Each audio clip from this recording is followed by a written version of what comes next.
All right, folks, I'm here to do my duty to lift you folks up and to bring more people to the feet of Jesus. So I'm going to talk to y'all about something. All right. Today's world, we're getting crazy. I mean, the fact that we think 11, well, let's get back.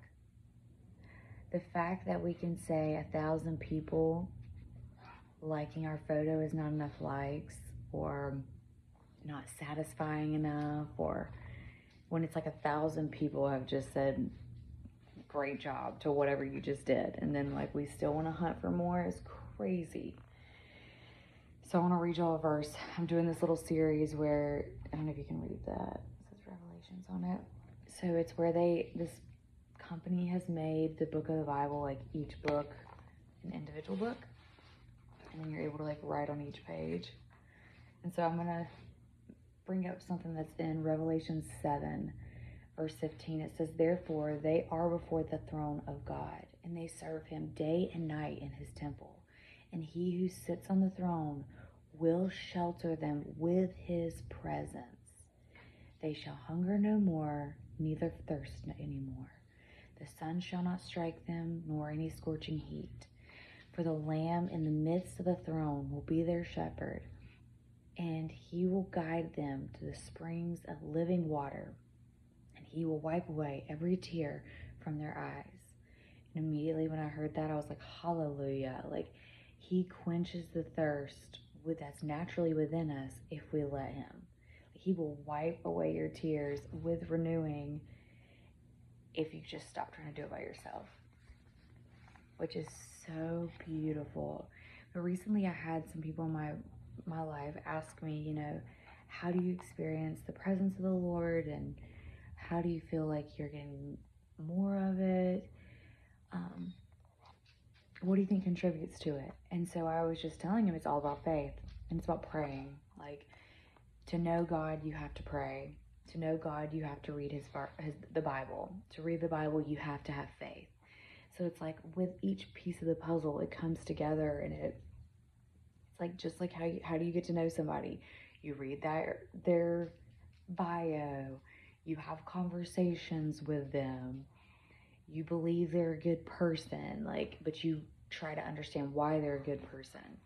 And so instead of thinking it's, oh, I gotta do X, Y, and Z to get Jesus on my side, it's like, no, God just wants to walk with you. It's like, he's not this guy that's up there shaking his fist at you saying you're wrong for this, you're wrong for that. Like, no, he created you. He thinks you're beautiful. He thinks you're incredible. Like, he loves you, and he wants a friendship with you. And ever since I heard that phrase that says, Jesus sits on the edge of his seat every day, just waiting to hear from you, it changed my whole perspective. Like, I used to wake up and be, okay, what needs my attention, or what do I need to go do? And now it's more of breathe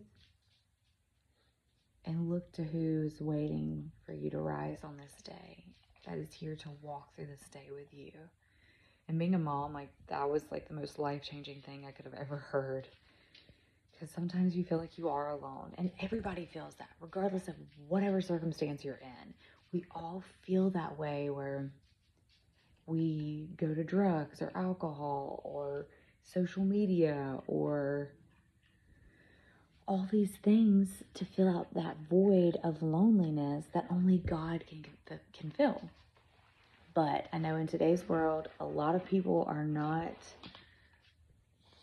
talking about it, or a lot of people aren't seeing pure examples of, I shouldn't say pure, just examples of people that truly know the Lord and have done some time of sitting and being alone and sitting still mentally to know who he truly is, and to hear his voice and hear how he cares. And when you start praying little prayers, for example, I will pray Lord, I really would love a front row parking spot today. Not out of greed, just talking about my interest and my likes with God, because he cares. It's not greedy, he cares. And then when he gives that to me, my heart just flutters. I'm like, how do we deserve this? You're so sweet. But yeah, a lot of people in today's world are not talking about it and jumping out of their chair about it and talking about like the incredibleness of it. And it's not like I've been doing this for a day and now I'm like, oh my gosh, Jesus. Like, no, I have tasted and seen the goodness of God and I cannot keep my mouth shut. And so I'm here to encourage, love, share, and just give this world more hope and joy, because man, do we need more smiles in this world.